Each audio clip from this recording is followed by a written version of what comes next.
জুলাই গণ অভ্যুত্থানে রংপুর বেগম রোকেয়া বিশ্ববিদ্যালয়ের শিক্ষার্থী আবু সাইদ হত্যার ঘটনায় ৩০ আসামির বিচার শুরু করার নির্দেশ দিয়েছেন ট্রাইব্যুনাল। মানবতা বিরোধী অপরাধ মামলায় তাদের বিরুদ্ধে অভিযোগ গঠন করে সকালে এই আদেশ দেন ট্রাইব্যুনালের ২-এর চেয়ারম্যান বিচারপতি নজরুল ইসলাম চৌধুরীর নেতৃত্বাধীন ৩ সদস্যের বিচারিক প্যানেল।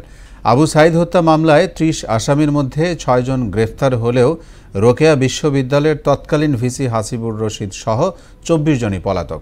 তাদের বিরুদ্ধে গ্রেফতারি পরোয়ানা জারি করেছেন ট্রাইব্যুনাল। গ্রেফতার আসামিরা হলেন বেগম রোকেয়া বিশ্ববিদ্যালয়ের সাবেক প্রক্টর শরীফুল ইসলাম, পুলিশের এএসআই আমির হোসেন, কনস্টেবল সুজন চন্দ্র রায়, ছাত্রলীগ নেতা ইমরান চৌধুরী, রাফিউল হাসান রাসেল ও আনোয়ার পারভেজ।